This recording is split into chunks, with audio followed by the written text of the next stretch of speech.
লেজ, দুটো কান, এভাবে গোড় গড়িয়ে আমরা রচনা লিখতাম। ছোট্টবেলার কথা মনে পড়ে তো সেই গরুর রচনা? আজকে তার ব্যতিক্রম নয়।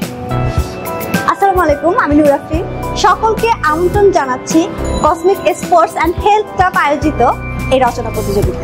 চলুন আমরা সরাসরি এই স্টুডেন্টদের সাথে কথা বলে আসি, তারা তাদের এই প্রতিযোগিতা অংশগ্রহণ করে কেমন উপলব্ধি করছে।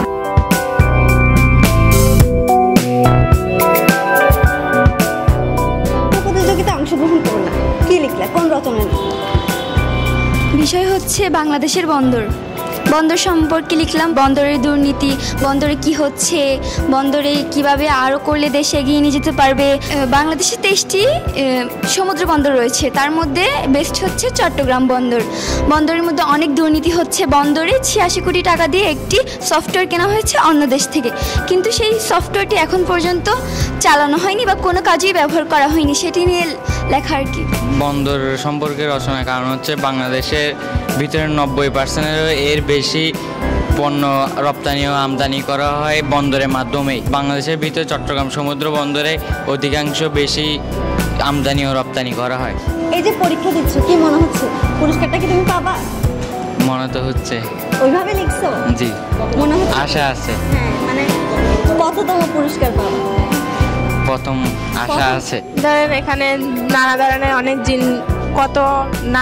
অনেক জিনিস আছে, যেরকম মোংলা বন্দর, চট্টগ্রাম বন্দর, পায়রা বন্দর, এখানে কি কি অবস্থিত আছে এবং কত সালে এটা হয়েছে, এসব ব্যাপারে আর কি আমরা এই পরীক্ষাটা দিয়েছি। কি মনে হয় প্রাইজ কোনটা পাবা, প্রথম প্রাইজ নাকি তৃতীয় prize?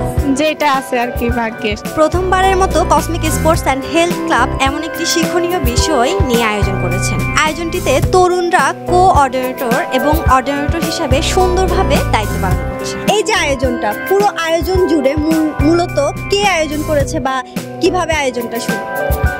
Cosmic sports and health club প্রায় 200 সেনা সদস্যের বা পোর্টের কর্মচারীদের যারা কাজ করছেন তাদেরকে নিয়ে আসলে প্রথমত উদ্যোগ নেওয়া হয়। এর পরবর্তীতে আমি কোঅর্ডিনেটর হিসেবে জয়েন করি এবং তারই ধারাবাহিকতায় একের পর এক প্রতিযোগিতা আমরা আয়োজন করি।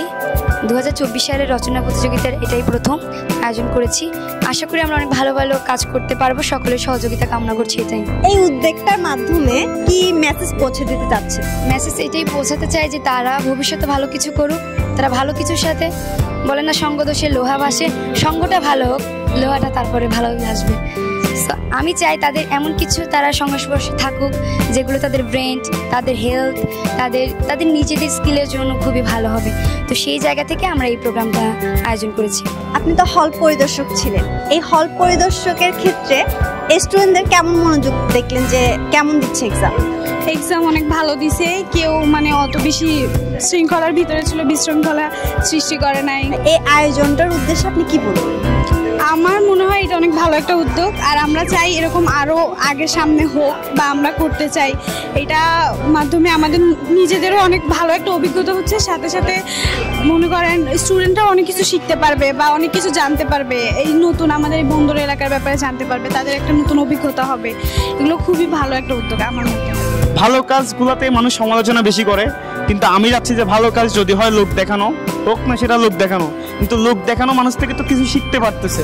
সো এই লোক দেখানো থেকে কিছু মানুষ যদি শিখতে পারে, তাহলে আমি মনে করতেছি এই লোক দেখানো কাজ আমি একবার না 1000বার করব।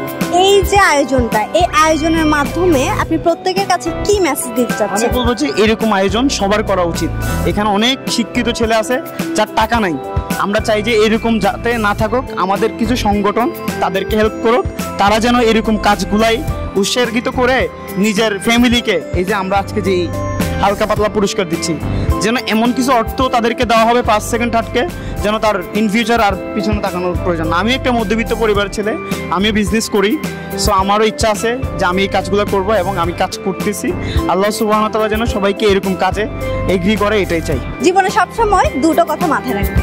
প্রথমত হচ্ছে যে কোনো ক্ষেত্রে উদ্যোগ নেওয়ার সাহসটা আপনার থাকতে হবে, আপনি উদ্যোগ নিয়েছেন। দ্বিতীয় কথা হচ্ছে যে এই উদ্যোগের মাধ্যমে আপনি কিন্তু সমালোচিত হবেন, কিন্তু সমালোচিত হওয়ার পরও আপনার থেমে থাকা চলবে না। আপনি যত দূর এগিয়ে যাবেন দেখবেন আপনি একটা দিন বিরাট একটা মঞ্চে পৌঁছে গেছেন।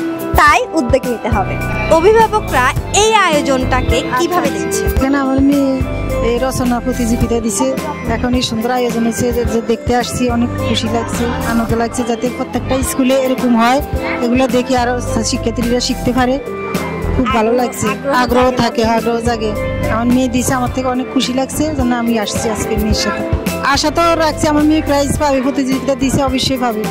এবারে না পাইলেও আগামীতে আমি মনে করি আমার মেয়ে যদি চেষ্টা চালায়, যা আগ্রহ থাকে, তাহলে অবশ্যই এবার না পাইছে সামনে পাবে, এরকম আশা আছে।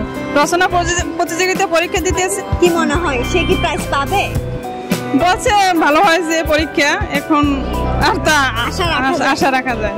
আমার অনেক ভালো লাগতেছে, কারণ ছোট থেকেই ছেলেরা যদি যে কোনো ভালো কোনো কাজে অংশগ্রহণ করে, এটা মাদের বাবাদের অনেক ভালো, মা এদের অনেক গৌরব। আর কি কি কাজেই তো ছোট থেকে বড় হয়, ছোট থেকেই যদি তারা যাইতে সাহস করে, আস্তে আস্তে তাদের মেধাও বাড়বে, সাথে সাথে তাদের আগ্রহও হবে।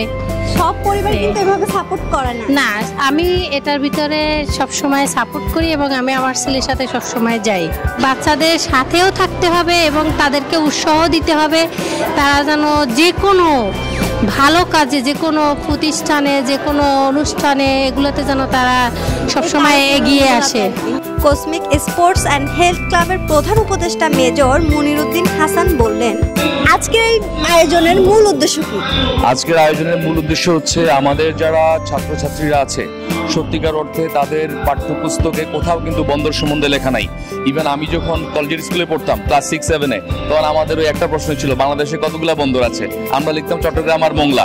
আজকে উদ্দেশ্যটা ছিল হচ্ছে আমাদের ছাত্রছাত্রীরা জানুক যে একটা বন্দরে কি কি ধরনের কর্মকাণ্ড হয়, একটা বন্দর অর্থনীতিতে কতটুকু ভূমিকা রাখতে পারে, এইটা জানানোর জন্য একটা অ্যাওয়ারনেস তৈরি করার জন্য আজকের এই প্রতিযোগিতাটা। ভবিষ্যতে কি এই ধরনের কোনো পরিকল্পনা আছে যে অন্যান্য বিষয়ে তুলে ধরা হবে? ইয়েস, কিন্তু আমি বন্দর নিয়ে পড়ালেখা করাতে আমার মনে হয়েছে আমাদের এই দেশের বন্দরকে আরো অনেক সংস্কার প্রয়োজন আছে, এইটা অনেক দূর আগায় নিয়ে যাওয়ার প্রয়োজন আছে। তো পরবর্তীতে আমরা একটা বিতর্ক প্রতিযোগিতা হবে বিভিন্ন কলেজের মধ্যে, চট্টগ্রাম বন্দরকে কিভাবে সংস্কার করা যায়, এটাকে কিভাবে দুর্নীতিমুক্ত করা যায়, এগুলো নিয়ে আমাদের একটা বিতর্ক প্রতিযোগিতা হবে এবং কিছু ম্যারাথন হবে। আমরা চাইবো যে বাংলাদেশের যতগুলো বন্দর আছে সবগুলো নিয়ে যাতে আমাদের ছাত্রছাত্রীরা জানতে পারে। ছোট থেকে পড়ালেখা করতে করতে এই পর্যন্ত, তবুও বন্দর নিয়ে বিস্তারিত কোনো আলোচনা কিন্তু কোনো পাঠ্যপুস্তকে নেই। আজকে সেই বন্দর নিয়েই রচনায় নাম উঠেছে এই আয়োজনে। এই আয়োজনে মূলত বন্দরকে ফোকাস করেই রচনা প্রতিযোগিতা আয়োজন করা হয়েছে। সবসময় দুটি কথা মনে রাখবেন। এক, প্রথমত হচ্ছে জানার আগ্রহ যত বেশি থাকবে তখনই কিন্তু আপনি যে কোনো পড়ায় বা যে কোনো বিষয়বস্তু নিয়ে পড়তে পারবেন। সেকেন্ড কথা হচ্ছে আপনি যত বেশি পড়বেন তত ভালো কিন্তু আপনি লিখতে পারবেন, তত ভালো কিন্তু আপনি বক্তাও হতে পারবেন, তত ভালো কিন্তু আপনি শ্রোতাও হতে পারবেন। প্রত্যেকটা জিনিস একে অপরের সাথে রিলেটেড। আমরা শেষ পর্যায়ে দেখতে পেলাম যারা প্রতিযোগিতা অংশগ্রহণ করেছিল তাদের সুন্দরভাবে তাদের হাতে প্রাইজ তুলে দেওয়া হয়েছে, একটা সার্টিফিকেট দেওয়া হয়েছে। সেক্ষেত্রে এই প্রতিযোগিতায়, এই ধরনের প্রতিযোগিতা যাতে সবাই আয়োজন করে, আমি এই কথাটাই বলবো। এই পর্যন্তই আজকে। সবাই ভালো থাকবেন, সুস্থ থাকবেন, আমাদের পাশে থাকবেন। আল্লাহ হাফেজ।